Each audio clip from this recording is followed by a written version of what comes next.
नमस्कार, आप देख रहे हैं आवाज न्यूज। मैं हूं वीना सिंह और आइए अब नजर डालते हैं आज की प्रमुख खबरों पर। छत्तीसगढ़ सरकार की महत्वाकांक्षी योजना गौठान की स्थिति अधर में नजर आ रही है। सरगुजा जिले के सीतापुर में कई ऐसे गौठान हैं जो देखरेख के अभाव में खंडहर होते जा रहे हैं। गौठानों में लाखों रुपए की लागत से लगे सोलर प्लेट की चोरी हो रही है। देखिए ये खास रिपोर्ट। सूबे की सरकार गौठानों की बेहतर स्थिति को लेकर लाख दावे करे, लेकिन सीतापुर के ग्राम पंचायत सुर में सरकार के दावे खोखले साबित नजर आते हैं। गौठान की ना तो कोई देखरेख करने वाला है और न ही गायों को चारा खिलाने की व्यवस्था की गई है, जबकि स्थानीय लोगों और पूर्व सरपंच का कहना है कि गौठान के देखरेख के लिए हर महीने 10,000 रुपए शासन की ओर से मिलता है। गौठान के मेंटेनेंस के नाम पर हर महीने मिलने वाली रकम का बंदर बांट हो जाता है। इसका अंदाजा इस बात से लगाया जा सकता है कि गौठान में लगे सामानों की चोरी तक हो चुकी है। 2 साल पूर्व गौठान का मैं पूर्व सरपंच था। उस समय गौठान का निर्माण मेरे द्वारा करवाया गया था। वर्तमान में मैं सरपंच नहीं हूँ। वर्तमान सरपंच के द्वारा इस शासन की महत्वपूर्ण योजना है। इस योजना का ना कोई देख रेख हो रहा है, ना कुछ हो रहा है। बस शासन के द्वारा जो पैसा आ रहा है भ्रष्टाचार पर मंथ गौठान के नाम से 10,000 रुपया देख रेख में आ रहा है, लेकिन गौठान के नाम पे कोई भी देख रेख नहीं हो रहा है। आप लोग वस्तु स्थिति देख रहे हैं। अब देखिए, मैं जब सरपंच था यहाँ पे पूरे गाय लगभग 100-200 गायें रहती थी। आज अव्यवस्था के कारण वर्तमान सरपंच के द्वारा मतलब भ्रष्टाचार आप लोग देख रहे होंगे। यहाँ पर ट्यूबवेल लगा हुआ था, बोर लगा हुआ था, सोलर प्लेट लगा हुआ था। आज उसका कोई देख रेख नहीं होने के कारण ना सोलर प्लेट है ना बोरिंग का व्यवस्था तो पूरा बेकार है, देख रेख हो नहीं रहा है। और यहाँ का सोलर सेल प्लेट उलेट लगा था वो तो चोरी हो गया है देख रेख के अभाव में।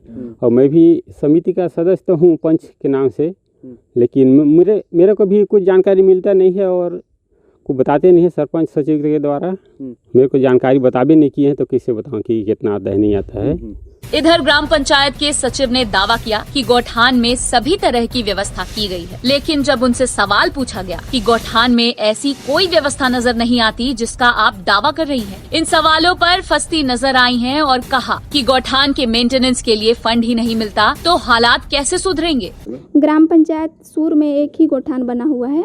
गौठान में मक्का लगा हुआ है और नेपियर घास लगा हुआ है, शेड बने हुए हैं और शौचालय बने हुए हैं। सोलर पंप लगाया गया था लेकिन उसको चोरी करके ले गए। तो गौठान में अभी किसी का देख रेख तो नहीं हो रहा है। रात में कोई नहीं रहता है वहाँ। रात में सुबह जैसे रहते हैं दिन में और रात में कोई नहीं रहता है, तो उसको चोरी करके ले गए। गौठान के लिए कोई पैसा नहीं आता है। 10,000 पैसा आता है तो उससे गोबर क्रय किया जाता है। अच्छा, गोबर खरीदी हो रही है ना। कहाँ पे हो रही है? अभी फिलहाल नहीं हुआ है लेकिन पूर्व में पहले समय में हो गया है गोबर। गौठानों की स्थिति को लेकर प्रदेश के पंचायत मंत्री टी.एस. सिंहदेव ने कहा कि यह सतत चलने वाला कार्य है और कई जगह अच्छे तो कई जगहों की स्थिति ठीक नहीं है, इसलिए कुछ स्थानों में गौठान समिति का गठन भी किया गया है। वहीं उन्होंने कहा कि इसमें प्रशासन के साथ स्थानीय लोगों को भी देखने की जरूरत है। मंत्री सिंहदेव ने कहा कि चोरी की जो बात सामने आ रही है उसे दिखवाया जाएगा कि गौठानों में चोरी कैसे हो रही है। सतत होने वाले ये कार्य हैं और कई जगह अच्छी है, कई जगह उसमें और ध्यान देने की ज़रूरत है। इसीलिए गौठान समितियों का भी गठन किया गया है कि ये प्रशासन का काम नहीं, ये आम लोगों के बीच में अपनी व्यवस्था का प्रबंधन होना चाहिए और गौठान समितियों को साधन भी उनके पास रहें। गोबर जो खरीदी का चरण चल रहा है उसमें भी जो गोबर की खरीदी के बाद वर्मी कंपोस्ट बना के जो पैसे आएंगे उसका भी निर्धारण स्व सहायता समूहों में और एक हिस्सा गौठान समिति को और उस माध्यम से उसका पूरा प्रबंधन करना। तो ये सरकार गौठान चलाएगी ये हमारी सोच कतई नहीं है। सरकार शुरू करेगी, शासन प्रशासन उसको चालू करेगा, अंततः लोगों को उसको चलाना होगा अपनी व्यवस्था के लिए। उसके लिए आम लोगों के बीच में वो साधन संसाधन वो व्यवस्थाएं देकर और फिर जिम्मेदारी उनको सौंपने का काम चल रहा है। ऐसा तो नहीं होना चाहिए, लेकिन अगर कहीं ऐसी बात है उसको जरूर दिखवा भी लिया जाएगा। और अंततः गौठान समितियां बनाई ही इसीलिए गई हैं। सरकार पुलिस को तो वहाँ नहीं बैठा सकती, पुलिस का दूसरा भी काम है, सीमित फोर्स है, तो कौन देख रेख करेगा। गौठानों की स्थिति को देखकर अंदाजा लगाया जा सकता है कि ग्राम पंचायत स्तर के अधिकारी और कर्मचारी सरकार की इस महत्वाकांक्षी योजना को लेकर कितने गंभीर हैं। जिम्मेदारों की लापरवाही की वजह से सरगुजा जिले के कई गौठान बदहाल हो चुके हैं। अंबिकापुर में आलू प्याज के दाम आसमान छू रहे हैं। लोग बढ़ती महंगाई से त्रस्त हो चुके हैं। बढ़ते आलू प्याज के दाम की वजह से लोगों का बजट भी बिगड़ गया है। आखिर इसके पीछे की वजह क्या है, देखिए इस खास रिपोर्ट में। त्योहारी सीजन चल रहा है और लोग बाजारों का रुख करने लगे हैं, लेकिन कोरोना संकट के कारण रोजगार गंवा चुके व व्यापार में घाटा उठा रहे लोग अब महंगाई से त्रस्त हो रहे हैं। सब्जी, आलू, प्याज के दामों में लगी आग के कारण लोगों का बजट भी गड़बड़ा गया है। इन दिनों शहर के सब्जी मंडी में प्याज 60 से 70 तो आलू 40 से 45 रुपए प्रति किलो तक बिक रहे हैं। बढ़ते दामों को देखकर लगता है कि गरीब व मध्यम वर्ग के लोगों की पहुंच से आलू प्याज भी गायब होकर रह जाएगा। सब्जियों की दुकान में खड़े लोग भाव सुनते ही मायूस होकर रह जाते हैं। गुदरी बाजार में सब्जी खरीदने पहुंचे एक व्यक्ति ने बताया कि बढ़ते दामों की वजह से उनके घर का बजट बिगड़ गया है। आलू प्याज खरीदना उनकी मजबूरी है, लेकिन बढ़े दामों की वजह से उन्हें अन्य खर्चों पर नियंत्रण करना पड़ रहा है। इतने सालों से आलू ले रहा हूँ, इतना महंगा आलू नहीं। कितना पड़ा? आलू 70 रुपए किलो पड़ रहा है, 40 रुपए किलो। प्याज 70 रुपए। आलू प्याज के बाद आदमी पास बचेगा ही नहीं। कर रहे अगर यहाँ पे अगर आप खर्चा बढ़ा रहे हो तो कहीं पे खर्चा कम करना पड़ेगा। आपके पास तो सोर्सेस लिमिटेड ही है ना। आपके पास अगर इधर बढ़ रहा है तो कहीं पे काटो। घर तो आप बढ़ा नहीं सकते हो अपने आप को, तो कहीं ना कहीं मैनेज करो। तो इसी में मैनेज करो। कहाँ 3 किलो लेते थे, वहाँ 2 किलो ले रहे हैं, 2 किलो लेते थे, वहाँ 1 किलो ले रहे हैं। वही चल रहा है। लेकिन और आलू क्या है कि हर सब्जी में डलना ही डलना है। हाँ, वही स्थिति है। प्याज से बार आदमी मैनेज कर सकता है, आलू के बिना तो मैनेज नहीं कर पाएगा। इधर थोक आलू प्याज के व्यापारियों का कहना है कि अक्टूबर महीने में हुई बारिश की वजह से आलू प्याज के दामों में उछाल आया है। बारिश की वजह से आलू प्याज की फसल बर्बाद हो गई। वहीं पुराने प्याज के स्टॉक भी खत्म होने के कगार पर हैं। ऐसे में महंगाई का बढ़ना तो तय है। थोक व्यापारियों की माने तो बाजार में नवंबर-दिसंबर तक प्याज का शॉर्टेज रहेगा। वहीं जनवरी महीने में नई फसल आने के बाद लोगों को महंगाई से राहत मिलने का अनुमान लगाया जा रहा है। वजह ही फसल जो है, नए फसल आने से फसल जो है मार खा के बारिश से, और पुराने स्टॉक जो है पुराने प्याज की हो गए कम। जो इससे पहले 2 महीने पहले 3 महीने पहले जो बारिश हुआ साउथ में, तो जो वहाँ फसल जो तैयार था वो बारिश से भी नुकसान हो गया। हाँ, मतलब वहाँ के माल मतलब मान लीजिए प्याज जो है टोटल 75% ज़्यादा प्याज जो है नुकसान हो गया बारिश में, तो वहाँ से प्याज आया नहीं। फिर उसके बाद अपना आता है नासिक महाराष्ट्र बेल्ट का, तो वो भी पानी से जो है आधा ज़्यादा ख़त्म हो गया। मतलब कुल मिला के 25% प्याज बढ़िया निकलेंगे इस समय जो भी आने को हैं। और उसके बाद फिर अगला जो नया फसल आएगा वो दिसंबर के बाद आएगा। तभी नवंबर दिसंबर तक जो है प्याज का शॉर्टेज बना रहेगा मार्केट में और तेज़ रहेगा। नए फसल की मतलब जो आने की जो गुंजाइश थी वो मतलब आधे से कम हो गई। अभी तक मंडी पहुंचा नहीं। जो आ रहे हैं हल्के पतले माल आ रहे हैं वो टिक नहीं रहे हैं, रास्ते में ख़राब हो जा रहे हैं। वो अभी पुराना मांग रहे हैं, अपन नया आ नहीं पाएगा यहाँ तक, रास्ते में खराब हो जाएगा पूरा वो। बहरहाल अब देखने वाली बात होगी कि आलू प्याज की नई फसल बाजार में कब नजर आएगी और आसमान छूती महंगाई से गरीब व मध्यम वर्ग के लोगों को कब तक राहत मिलेगी। अंबिकापुर से आवाज न्यूज के लिए सुमित सिंह की रिपोर्ट। अंबिकापुर शहर से सटे ग्राम पंचायत डिगमा में पदस्थ एक पटवारी पर ग्रामीणों ने रिश्वत लेकर काम करने का गंभीर आरोप लगाया है। पटवारी के इस काले कारनामे से त्रस्त होकर ग्रामीणों ने मामले की शिकायत एसडीएम से की है। जमीन के नामांतरण का कार्य हो या फिर सीमांकन की बात, पटवारी के बिना राजस्व संबंधित हर काम अधूरा रहता है। लेकिन जब पटवारी ही रिश्वत लेकर काम करे तो लोगों की मुसीबत और भी बढ़ जाती है। ऐसा ही एक मामला शहर से सटे ग्राम पंचायत डिगमा में देखने को मिला है। ग्राम पंचायत डिगमा में देव प्रसाद मिंज पटवारी के पद पर पदस्थ हैं। जब से पटवारी देव प्रसाद मिंज ने अपने कार्यभार को संभाला है, तब से ग्राम डिगमा के ग्रामीण पटवारी के कारनामे से त्रस्त हैं। ग्रामीणों का आरोप है कि पटवारी बिना रिश्वत लिए जमीन की नाप जोख तो क्या, एक कागज पर कलम भी नहीं चलाता है। पटवारी ने हर कार्य के लिए एक निश्चित रकम तय किया हुआ है। ग्रामीणों ने आरोप लगाया कि पटवारी जमीन के सीमांकन व बंटवारे के नाम पर 50,000 रुपए रिश्वत की मांग करता है। कई ग्रामीणों ने अपना काम करवाने के लिए पटवारी को रिश्वत भी दिया, लेकिन अधिक पैसे की लालच में पटवारी ने ग्रामीणों का काम भी नहीं किया। यही नहीं, पटवारी देव प्रसाद मिंज अपने आप को नेताओं का करीबी गरीबी बताकर ग्रामीणों पर रौब भी झाड़ता था। वहीं पटवारी के इस काले कारनामे से तंग आकर ग्रामीणों ने मामले की शिकायत एसडीएम से की है। पीड़ित ग्रामीणों ने एसडीएम को ज्ञापन सौंपा है और पटवारी के खिलाफ कार्यवाही कर उसे हटाने की मांग की है। हमारे यहाँ जैसे कि हमारे हल्का नंबर 302 देव प्रसाद मींज, वो हमारे यहाँ भी पदस्थ हैं। उनका किसी भी हमारे ग्राम पंचायत के किसी भी ग्रामवासी हो या फिर बंटवारा हो या फिर कोई और भी सीमांकन हो, उनके द्वारा बोला जाता है कि 5 डिसमिल ज़मीन या फिर 50,000 रुपया दो, ठीक है ना। और कोई भी हो, जैसे कि वो उनका कहना है कि अभी तक जैसे कांग्रेस का शासन सत्ता है तब तक मेरा कोई कुछ नहीं कर सकता है। उनका कई तरह से ऐसे जितने भी ग्रामवासी हैं उनसे बहुत ही परेशान है। और एक जन से वही मैं राजकुमार उनको 10,000 रुपये दिया हूँ। उनसे मेरे 50,000 वो मेरे से वो मांग किया था, लेकिन 50,000 मैं नहीं दे पाया पैसा। 10,000 वो बंटवारा के लिए ही उनको दिया था, लेकिन वो काम भी नहीं किया है और पैसा भी वापस नहीं किया है। ये पटवारी ला हटाए पर है। वो पटवारी सबका नाप थे, जोक थे, तेमन का बहुत पैसा ले थे और मांग थे भी, और पैसा नहीं दे तो जमीन भी मांग थे। हाँ, बात करे रहें तो कोई बात तो नहीं आई आपस में, फिर वही लेकर रही। खबरों का सिलसिला जारी रहेगा। लौटते हैं एक छोटे से ब्रेक के बाद।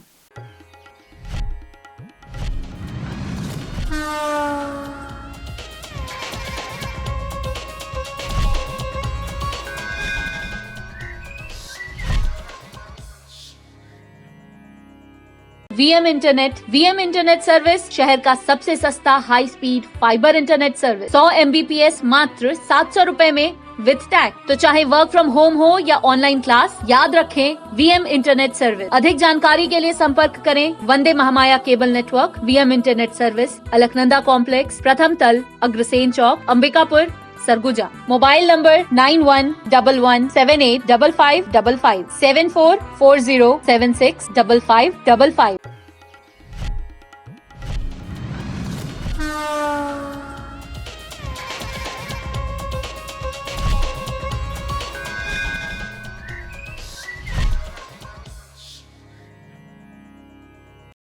ब्रेक के बाद आपका स्वागत है। आइए बढ़ते हैं अगली खबर की ओर। अंबिकापुर शहर की बेटी शिवानी सोनी ने भिलाई में आयोजित हुए miss pride of Chhattisgarh best model का ताज जीता है। शिवानी सोनी मिनी गोल्फ की खिलाड़ी भी रह चुकी हैं। उन्होंने इस खेल में बेहतरीन प्रदर्शन कर कई पुरस्कार भी जीते हैं। बेस्ट मॉडल का खिताब अपने नाम करने के बाद शिवानी सोनी का मिस इंडिया के लिए चयन कर लिया गया है। अंबिकापुर की बेटी शिवानी सोनी ने सरगुजा का नाम रोशन किया है। भिलाई में आयोजित मिस प्राइड ऑफ छत्तीसगढ़ में उन्होंने बेस्ट मॉडल का खिताब जीता है। इसके पहले वो गोल्फ में भी अच्छा प्रदर्शन कर चुकी हैं और ज़िले का नाम रोशन की। हमारे साथ मौजूद है शिवानी। उन्हीं से जानते हैं कि आखिर इस अचीवमेंट के लिए आपने कितनी मेहनत की और किस तरह से आपको बेस्ट मॉडल का अवार्ड मिला है। बेस्ट मॉडल का अवार्ड मेरे को पहले यहाँ ऑडिशन हुआ था अंबिकापुर में जेके फाउंडेशन के द्वारा। वहाँ पे मैंने ऑडिशन दिया, उसमें मैंने सेलेक्ट हुई। उसके बाद फिर इसका शो था भिलाई में मिस इंडिया मिस छत्तीसगढ़ का, तो वहाँ पे मैंने शो किया तो उसमें मुझे बेस्ट मॉडल का अवार्ड मिला। कितने ऐसे मॉडल्स थे और जिनको आप चुनौती देते हुए पहला आप स्थान पे आई? मैं पहले स्थान पे नहीं आई हूँ, मैं 5वें स्थान पे आई हूँ। वहाँ पे मॉडलिंग के लिए मॉडलिंग में फर्स्ट। हाँ, वहाँ पे 7 कंटेस्टेंट थे, उसमें मैं फर्स्ट आई हूँ। इसके पहले भी आप सरगुजा का कई बार नाम रोशन कर चुकी हैं खेल के, उसमें शायद गोल्फ मिनी गोल्फ में आपने वर्ल्ड कप खेला है, फिर अचानक से फिर ये मॉडलिंग के मेरे कोच राजेश प्रताप सिंह सर, उन्हीं के थ्रू मैं आज मॉडलिंग फील्ड में भी आई हूँ। उन्होंने मेरा सपोर्ट किया कि उन्होंने कहा कि तुम जब गोल्फ में इतना अच्छा प्रदर्शन कर सकती हो, इंटरनेशनल लेवल पे इंडिया को रिप्रेजेंट कर सकती हो, तुम इसमें भी जाओ, तुम इसमें भी अच्छा कर सकती हो और इंडिया लेवल पे प्रेजेंट अच्छे से कर सकती हो। तो उन्होंने मेरा नाम इसके लिए मिस प्राइड ऑफ छत्तीसगढ़ के लिए दिया मैम को, जिनका नाम है जया रेड्डी। उसके बाद फिर वहाँ पर मैंने अपना शो किया, तो उसमें जैसे कि अभी पता है कि मिस प्राइड ऑफ छत्तीसगढ़ का बेस्ट मॉडल का अवार्ड मिला और अब मिस इंडिया के लिए सेलेक्ट हुई हूँ। तो ये सब मेरे कोच के चलते ही हुआ है। उन्होंने ही सपोर्ट किया कि इसमें भी तुम जाओ और इंडिया को रिप्रेजेंट करो। खेल में भी काफ़ी आगे रही हैं आप, फिर अब इस फील्ड में मॉडलिंग का अवार्ड जीता है, कैसा लगता है? बहुत अच्छा लग रहा है और थोड़ा डर भी लग रहा है क्योंकि स्टार्टिंग से ही मैं मॉडलिंग स्पोर्ट्स में थी और अचानक मॉडलिंग थोड़ा फील्ड बहुत ज़्यादा अलग हो गया है, उसमें स्पोर्ट्स और इसमें फैशन का है, तो इसके चले थोड़ा नर्वसनेस भी है, बट इतना कॉन्फिडेंस है कि कर लूँगी। अगर आगे की बात करें तो अब क्या स्पोर्ट्स या फिर मॉडलिंग? मेरे मेन तो मेरा स्पोर्ट्स ही है, अब देखते हैं आगे का उतना तो भी सोची नहीं हूँ, लेकिन मॉडलिंग फील्ड में भी जा सकती हूँ और स्पोर्ट्स में भी। अभी कोई एक चुनना होगा तो कोई एक चुनना होगा तो मैं स्पोर्ट्स चुनूँगी। हाँ, तो फिर क्या मॉडलिंग सिर्फ शौक? हाँ बोल सकते हैं शौक। मिस इंडिया के लिए भी सिलेक्शन हुआ है आपका, अब क्या आगे की तैयारी है? अभी मिस इंडिया के लिए सिलेक्शन हुए तो उसके लिए अभी तैयारी चल रही है, अब देखते हैं क्या होता है। कैसी चुनौतियाँ रहेंगी आगे चल के?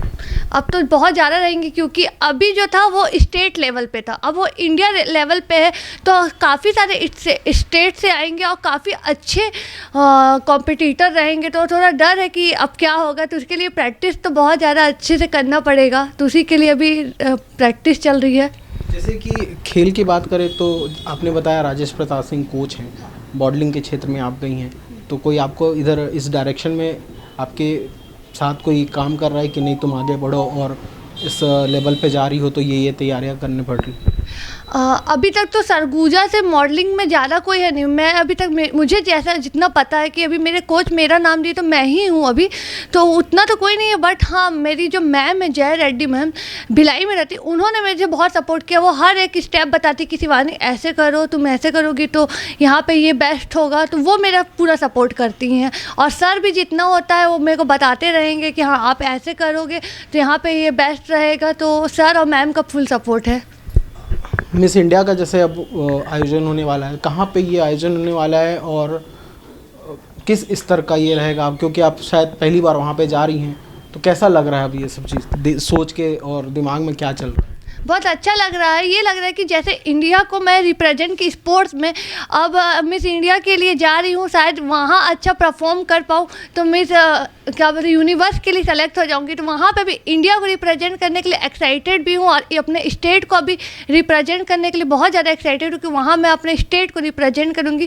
थोड़ा सा नर्वसनेस भी है, और ये अभी शो जो होने वाला है शिमला में होने वाला है, तो और मेन क्या है नेक्स्ट मंथ होने वाला है, तो बहुत ठंड भी रहेगा, तो थोड़ा नर्वसनेस भी है, थोड़ा ये लग रहा है कि कैसे होगा, क्या हो पाएगा। आपको हम दिखाना चाहेंगे कि ये कुछ अवार्ड्स हैं जो शिवानी ने जीता है, बेस्ट अवार्ड्स है, मिस बेस्ट अवार्ड आप देख सकते हैं, ये खेल के भी कुछ अवार्ड्स हैं यहाँ पे कुछ तस्वीरें भी हैं, स्पोर्ट्स की कुछ तस्वीरें हैं शिवानी की, वो कप लेकर खड़ी हैं जब वो इंडिया को रिप्रेजेंट की थी, और सरगुजा की एक अंचल से होने के बावजूद एक इस स्तर पे जाके किसी खिलाड़ी को सरगुजा के लिए सारा कुछ मेहनत करना, ये आप देख सकते हैं कि कई सारे एक मेडल है उसमें भारत का तस्वीर भी आप दिखाइए उसको, और उसके बाजू में देखिए एक सर्टिफिकेट लिए खड़ी हुई हैं, ये सारी कुछ तस्वीरें पुरानी शायद ये तस्वीरें कब की हैं ये 2016 की हैं, 16, 17, 18 की। उस समय आप कितने साल की थी? मैं उस समय 16 की थी।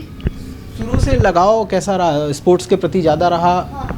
स्पोर्ट्स के प्रति ज़्यादा था क्योंकि मैं स्पोर्ट्स में 5th स्टैंडर्ड से खेल रही हूँ, तो स्पोर्ट्स में बहुत ज़्यादा था कि मेरी मॉम ने मुझे डाला था स्पोर्ट्स में, मेरे फादर नहीं है, तो क्या जब मेरे फादर मम्मी को छोड़े तो फिर मम्मी ने नाना नानी के यहाँ लाया, तो फिर जब वो बाहर जाती थी काम के लिए तो वो सोचती थी कि मेरा माइंड डाइवर्ट हो थोड़ा सा इन सब चीज़ों से, तो उन्होंने स्कूल के बाद स्पोर्ट्स में डाल दिया, तो स्पोर्ट्स में फिर स्टार्टिंग से ही बहुत ज़्यादा इंटरेस्ट आने लग गया, तो फिर धीरे धीरे नेशनल, स्टेट और फिर इंटरनेशनल लेवल पे, तो आज फिर जो कुछ भी मम्मी के चलते और अपने कोच के चलते और अपने नाना नानी के चलते हूँ, क्योंकि नाना नानी ने भी बहुत सपोर्ट किया, ऐसा नहीं कि लड़की की बेटी है और उनके हस्बैंड ने भी छोड़ दिया, तो ऐसा नहीं कि हाँ तुम घर में रहो, नहीं, तुमको जो करना है तुम करो और जितना आगे बढ़ सकते हो बढ़ो, बहुत सपोर्ट किया।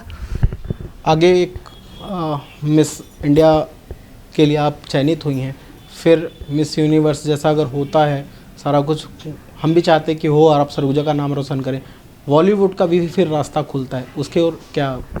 हाँ, अभी जैसे हम लोग वहाँ जब शो कर रहे थे तो वहाँ काफ़ी सारे बॉलीवुड से भी आए थे सर, तो उन्होंने मुझे अभी एक शो के लिए ऑफ़र किया है, बोले कि अभी जो एक शो होने वाला है उसमें आप काम कर सकती हैं, और अभी एक सॉन्ग है उसके लिए अभी मुझे सेलेक्ट किया गया, उसके लिए मुझे वीडियो बना के पहले भेजना अपने डांस का, उस वीडियो को देख करके वो मुझे अपने सॉन्ग में लेंगे।